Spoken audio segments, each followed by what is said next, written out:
नमस्कार दोस्तों, विकी की पाठशाला में आप सभी का दिल से बहुत बहुत स्वागत है। आज मैं आपके लिए एक इंग्लिश ग्रामर में एक बहुत ही ज्यादा इंपॉर्टेंट वीडियो लेके आया हूं, जिसमें मैं आज आपको रेसिप्रोकल प्रोनाउन यानी पारस्परिक सर्वनाम के बारे में बहुत ही अच्छी तरीके से बताने वाला हूं। तो मेरी आपसे रिक्वेस्ट है कि ये वीडियो को आप अंत तक जरूर देखें और वीडियो को अच्छा लगने पर इसे लाइक करना, शेयर करना और अगर चैनल पे आप पहली बार आए हैं तो हमें सब्सक्राइब करना तो बिल्कुल भी ना भूलें। चलिए दोस्तों, अब वीडियो को स्टार्ट करते हैं और सबसे पहले हम ये जानते हैं कि आखिर रेसिप्रोकल प्रोनाउन क्या होता है। यहां पे मैंने इसकी डेफिनेशन लिख रखी है, पहले हम इसको पढ़ते हैं फिर मैं आपको समझाता हूं कि reciprocal pronoun is a word that is used to show mutual relationship between noun और प्रोनाउन। यानी पारस्परिक सर्वनाम ऐसे शब्द होते हैं जो एक दूसरे पर निर्भरता या एक दूसरे से संबंध को व्यक्त करते हैं, एक दूसरे के बीच के संबंध को व्यक्त करते हैं। जैसे एग्जाम्पल, बहुत ही सिंपल, जो हमारे देश की सरकार है, हम भारत के रहने वाले हैं, मान लीजिए आप भारत की जो सरकार है और भारत के जो निवासी हैं, भारत के निवासी सरकार को क्या देते हैं? टैक्स देते हैं। उसी टैक्स का इस्तेमाल करके भारत की सरकार हमारी जनता यानी हमारे लिए पुल बनाती है, सड़कें बनाती हैं। तो हम भारत की सरकार और भारत के निवासियों के बीच में क्या है? एक आपसी संबंध है और ऐसे ही आपसी संबंध को बताने वाले शब्दों को दोस्तों हम पारस्परिक सर्वनाम कहते हैं और आपसी संबंध को हम क्या कहते हैं? Mutual relationship. तो मैं उम्मीद करता हूं आपको ये बात समझ में आई होगी। इस बात को और बेहतर तरीके से आप यहां इस सेंटेंस के माध्यम से समझ सकते हैं कि राम और सीता एक दूसरे के लिए बने हैं। तो राम भगवान और सीता माता दोनों का आपसी संबंध दिखाया गया है और यहां पे देखिए राम और सीता क्या है? संज्ञा है, ठीक है। और यहां पे एक दूसरे, एक आया है राम के लिए और दूसरे आया है सीता के लिए। तो आप जानते हैं कि जो भी शब्द संज्ञा के स्थान पे प्रयोग किए जाते हैं वो क्या कहलाते हैं? सर्वनाम। और ऐसे सर्वनाम जो नाउन के बीच में या प्रोनाउन के बीच में क्या दिखाएं? आपसी संबंध दिखाए, तो उन्हें ही हम कहते हैं क्या? Reciprocal pronoun. तो देखिए, रेसिप्रोकल का मतलब यह आपसी संबंध, आपसी निर्भरता। क्लियर है? तो अब इन सेंटेंस को कैसे बनाना है, तो सबसे पहले आप इन्हें समझना है कि हमारे दो मुख्य रेसिप्रोकल प्रोनाउन हैं। पहला है ईच अदर और दूसरा है वन अनदर। पहला है ईच अदर और दूसरा है वन अनदर। तो बहुत सारे विद्यार्थियों को ये कंफ्यूजन रहती है कि हम ईच अदर का कब प्रयोग करें और वन अनदर का क्या प्रयोग कब करें। तो देखिए, मोटे मोटे शब्दों में आपको मैं समझाऊं तो ईच अदर का प्रयोग आप केवल दो ही लोगों के लिए कर सकते हो। वो दो लोग हो या दो संज्ञा हो या दो सर्वनाम हो, वो कोई दिक्कत नहीं है। आपने एक फिल्म देखी होगी कमल हसन की, जिसमें एक बहुत ही फेमस गाना था कि हम बने तुम बने एक दूसरे के लिए, एक गाना था। तो उसमें एक सेंटेंस बोला जाता है इंग्लिश में कि we are made for each other, we are made for each other. तो जो कपल होता है वो दो होते हैं ना, और दो के लिए आप हमेशा लिखेंगे ईच अदर और दो से ज्यादा के लिए आप लिखोगे वन अनदर।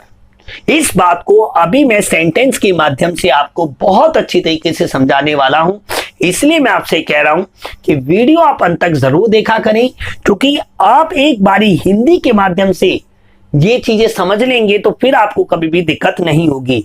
और दोस्तों, मेरी आपसे एक छोटी सी प्रार्थना ये है कि इन वीडियो को आप अपने फ्रेंड सर्कल में जरूर शेयर करें जो इंग्लिश सीखना चाहते हैं हिंदी के थ्रू। ये मेरी आपसे बहुत ही ज्यादा विनम्र प्रार्थना है दोस्तों, ये मेरी आपसे रिक्वेस्ट है। तो चलिए अब वीडियो को स्टार्ट करते हैं और सेंटेंस बना के आपको इस चीज को पूरी तरीके से मैं क्लियर कर देता हूं। जैसे पहला सेंटेंस है, राम और सीता एक दूसरे के लिए बने हैं। तो राम एक हो गया, सीता दो हो गए, और दो के लिए हम क्या इस्तेमाल करते हैं? बहुत ही सिंपल सी बात, ईच अदर। तो इस सेंटेंस को हम कैसे बनाएंगे? हमने लिखा राम एंड सीता, मैं लिखा राम एंड सीता, ये हमारा एक पैसिव वॉइस है, तो मैं इसको लिखूंगा Ram and Sita are made. Are made के लिए हम क्या लिखेंगे? फोर। क्या लिखेंगे? फोर। अब देखिए, एक दूसरे, ये जो एक दूसरे है ना, ये एक आया है राम जी के लिए और दूसरा आया है सीता के लिए। और जो भी शब्द हम संज्ञा के स्थान पे प्रयोग करते हैं वो क्या कहलाते हैं? सर्वनाम। तो बहुत ही ज्यादा इंपॉर्टेंट है इस बात को समझना कि कोई भी शब्द जो संज्ञा के स्थान पे प्रयोग किया जाए वो क्या होता है? सर्वनाम। और जो आपसी संबंध को बताए तो वो कैसा सर्वनाम हो जाता है? पारस्परिक सर्वनाम, यानी रेसिप्रोकल प्रोनाउन। बहुत ही सिंपल सी बात है। तो Ram and Sita are made for each other. अभी हमने यहाँ पे ईच अदर क्यों लिखा है? क्योंकि ये राम और सीता क्या है? कपल है। कपल मतलब दो, दंपत्ति हैं, दो लोगों की बात कर रहा हूं मैं आपको। बहुत ही सिंपल सी बात। अब देखते हैं दूसरा सेंटेंस। भारत और पाकिस्तान एक दूसरे से युद्ध करते हैं। भारत और पाकिस्तान एक दूसरे से युद्ध करते हैं। तो आप देखिए, भारत एक देश हो गया, पाकिस्तान दूसरा देश हो गया, और दो के लिए आप एक दूसरे के लिए या एक दूसरे के लिए आप क्या प्रयोग करेंगे? Each other. और दो से ज्यादा के लिए वन अनदर। बहुत ही सिंपल सी बात है ये बात। तो देखिए, पहले हम ईच अदर को समझते हैं, फिर हम वन अनदर को समझेंगे, फिर दोनों के बीच में कंपैरिजन को हम देख लेंगे। तो इंडिया लिखा मैंने भारत के लिए, पाकिस्तान के लिए मैंने पाकिस्तान लिखा, इंडिया एंड पाकिस्तान मैंने लिखा, इंडिया एंड पाकिस्तान। अब करते हैं, प्रेजेंट इंडेफिनिट है तो फाइट्स मैंने क्या लिखा? फाइट्स। फाइट, फाइट लिखेंगे, फाइट्स नहीं, फाइट लिखा। अब एक दूसरे से, इस से के लिए हम अगेंस्ट लिखेंगे। अभी आपको शायद ये बात ना समझ आए कि अगेंस्ट क्यों लिखा है। जब मैं प्रेपोजिशन की वीडियोस बनाऊंगा तब ये चीज मैं आपको अच्छी तरीके से समझाऊंगा। तो अगेंस्ट आ गया, India and Pakistan fight against. अब देखिए, एक दूसरे के लिए, इंडिया और पाकिस्तान कितने देश हैं? दो। तो हम क्या लिखेंगे? Each other. Each other. और इसी सेंटेंस को मैं थोड़ा सा और मोटिवेट कहते हैं मॉडिफाई करूं तो मैं इसको ऐसे कर सकता हूं, भारत, पाकिस्तान, बांग्लादेश और नेपाल आपस में या एक दूसरे से युद्ध करते हैं। अगर यही बात मैं लिखता है, India, Pakistan, Bhutan, Nepal fight against one another, क्योंकि वो दो से ज्यादा हो गए हैं। इस बात पे आप ध्यान दें। अब जरा तीसरा सेंटेंस देखिए, मैं और मेरा भाई, मैं और मेरा भाई एक दूसरे की मदद करते हैं। मैं और मेरा भाई एक दूसरे की मदद करते हैं। मान लीजिए हम दो ही भाई हैं। अगर हम दो भाई हैं तो हम क्या लगाएंगे? Each other. और यदि हम दो से ज्यादा हैं तो हम क्या लगाएंगे? One another. बहुत ही ज्यादा सिंपल है इसको समझना। तो मैं के लिए तो हम क्या लिखेंगे? आई एंड, और मेरे भाई के लिए हम क्या लिखेंगे? My brother. माय ब्रदर, ये जो माय क्या है? पॉजेसिव एडजेक्टिव है। मैंने अपने पिछले वीडियो में ये बात बताई थी बहुत अच्छी तरीके से। पिछले के वीडियो से आप देखेंगे, ये 9वां वीडियो है इस सीरीज का। आप 8 वीडियो देखना चाहते हैं तो आपको आई बटन पे एक प्लेलिस्ट मिल जाएगी, वहां पे जाके आप देख सकते हैं। तो I and my brother help, क्या लिखेंगे? Help. I and my brother help. अब मैं के लिए आई लिखा, और के लिए एंड लिखा, मेरे भाई के लिए हमने माय ब्रदर। मदद करने के लिए मैंने लिखा हेल्प। अब एक दूसरे की के लिए हम क्या लिखेंगे? Each other. और यदि आप मान लीजिए अगर ये दो से ज्यादा भाई होते तो हम लिखते आई एंड माय ब्रदर्स। तो I and my brothers help one another. बहुत ही ज्यादा सिंपल सी बात। अब जरा चौथा सेंटेंस देखते हैं, हम एक दूसरे के लिए बने हैं। मान लीजिए कोई लड़की है मेरे सामने और मैं उसको ये बात कह रहा हूं कि तू और मैं एक दूसरे के लिए बने हैं। या आपने कमल हसन की मूवी का मैंने आपको एग्जांपल भी दिया था। तो हम, अगर ये दो ही लोगों को रिप्रेजेंट कर रहा है तो आएगा ईच अदर। और मान लीजिए एक पूरी टीम है जिसमें दो से ज्यादा लोग हैं तो फिर क्या आएगा? One another. तो हम इसको कैसे लिखेंगे कि हम एक दूसरे के लिए बने हैं? तो हम इसे लिखेंगे we are made. We are made for each other, क्योंकि कपल में हमेशा दो ही होते हैं। क्लियर है? तो we are made for each other. Is that clear? I think आपको ये ईच अदर का तो कॉन्सेप्ट क्लियर हो गया। अब हम देखते हैं वन अनदर को। बहुत ही ज्यादा सिंपल। यहां पे लिखा है मैंने फॉर मोर देन टू या टू प्लस। जब भी दो संज्ञा या दो सर्वनाम के बीच में आपसी संबंध को दिखाया जाएगा तो उस कंडीशन में हम वन अनदर का प्रयोग करते हैं। जैसे सभी विद्यार्थियों ने एक दूसरे को धन्यवाद किया। मान लीजिए स्कूल में कोई टास्क दिया गया, ग्रुप टास्क था, सारे विद्यार्थियों ने एक दूसरे की बहुत अच्छी मदद की और टास्क कंप्लीट हो गया। तो फिर उसके बाद उन्होंने क्या किया, एक दूसरे को क्या किया, थैंक यू बोला।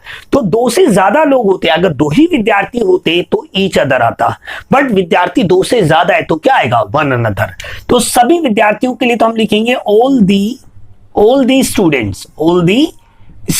याद रखें कि ऑल के बाद हमेशा दी आता है। ऑल दी स्टूडेंट्स धन्यवाद किया, पास्ट इंडेफिनिट है तो हम क्या लिखेंगे, थैंक्ड। क्या लिखेंगे, thank. All the student thanked one another. क्या लिखेंगे, वन अनदर। बहुत ही simple, all the student thanked one another. अगर मान लीजिए दो ही स्टूडेंट होते, दोनों विद्यार्थियों ने एक दूसरे को धन्यवाद किया, both student thanked each other. तो दो के केस में आप ईच अदर लगाते हैं, दो से ज्यादा के केस में आप वन अनदर लगाते हैं। 90% ऐसा होता है और कुछ अपवाद भी होते हैं, कुछ एग्जेप्शंस भी होती हैं दोस्तों, बट अभी आप इतना मोटा मोटा समझिए, ठीक है। हमने एक दूसरे को बुलाया, मान लीजिए पार्टी थी या मान लीजिए क्रिकेट का मैच था, सबने एक दूसरे को फोन किया और बोला हाँ भाई पहुंच जाओ ग्राउंड में क्रिकेट खेलेंगे।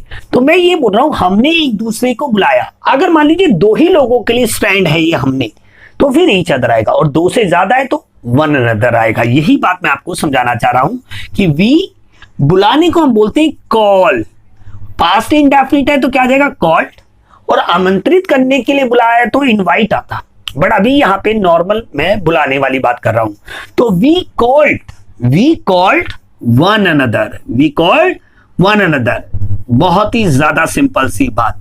तो वी कॉल्ड वन अनदर, हमने एक दूसरे को बुलाया। ये बात भी आपको समझ में आ गई होगी। अब देखते हैं अपना तीसरा सेंटेंस। सभी देश एक दूसरे से व्यापार करते हैं। जैसे कि आप जानते हैं इकोनॉमिक्स में कि WTO होता है, ठीक है, और हमारा IMF होता है, और भी बहुत सारी संस्थाएं होती हैं जो अंतरराष्ट्रीय व्यापार को मॉनिटर करती हैं। तो सभी देश एक दूसरे से व्यापार करते हैं और दुनिया में 2 से ज्यादा देश हैं। अगर दो ही देशों की बात करूं, अगर मैं कहूं कि भारत और रशिया एक दूसरे से व्यापार करते हैं तो फिर आता ईच अदर, एक दूसरे के लिए। बट मैं कहूं कि भारत सभी देशों के साथ व्यापार करता है, एक दूसरे से व्यापार करता है, तो फिर आएगा वन अनदर। बहुत ही सिंपल। ऑल दी कंट्रीज, मैंने लिखा ऑल दी कंट्रीज, या ऑल दी नेशंस भी हम लिख सकते हैं। ऑल दी कंट्रीज, सॉरी ये स्पेलिंग गलत होगी, countries, all the countries trade, व्यापार करने को हम क्या बोलते हैं, ट्रेड भी बोल सकते हैं, ठीक है, कोई डील भी बोल सकते हैं। ऑल दी कंट्रीज ट्रेड, ठीक, वन अनदर। क्या, वन अनदर। बहुत ही ज्यादा simple. All the country trades with, एक दूसरे से, विथ के लिए यहां से के लिए क्या आ जाएगा, विथ, तो विथ वन अनदर। बहुत ही ज्यादा सिंपल है दोस्तों। अगर आपको ये चीज समझ में आई है तो प्लीज मेरी आपसे रिक्वेस्ट है कि वीडियो को लाइक जरूर करें और इस सीरीज में मेरे साथ जरूर जुड़ें। मैं आपको बहुत ही अच्छी तरीके से इंग्लिश को समझाऊंगा, हिंदी के सेंटेंस के माध्यम से आपके स्तर पे आके। मैं कोई अपने इंटेलिजेंसी नहीं झाड़ूंगा, मैं आपके स्तर पे आके बताऊंगा। और अगर आपको कोई भी डाउट होता है तो मैं लाइव भी आता हूं, वहां पे जाके आप मेरे से कोई भी क्वेश्चन पूछ सकते हैं या फिर आप मुझसे कमेंट में भी लिख सकते हैं, मैं आपका जवाब जरूर दूंगा। अब लास्ट सेंटेंस देखते हैं। हम एक दूसरे पर निर्भर करते हैं। जैसा कि आप जानते हैं हम एक दूसरे पर निर्भर करते हैं। मैंने आपको पहले ही बताया कि इकोनॉमिक्स के अगर पॉइंट ऑफ व्यू से देखें, कोई भी व्यक्ति कितना भी अमीर हो, कितना भी गरीब हो या मध्यम वर्ग हो, कोई से भी देश में रहता हो, वो सारी की सारी वस्तुएं नहीं बना सकता, वो सारी की सारी सेवाएं नहीं बना सकता जिनका वो इस्तेमाल करता है। इसलिए एक दूसरे पर हम क्या है, निर्भर हैं। ये हमारे आपसी संबंध को यानी म्यूचुअल रिलेशनशिप को दर्शाता है। तो देखिए इस सेंटेंस को हम कैसे बनाएंगे। We depend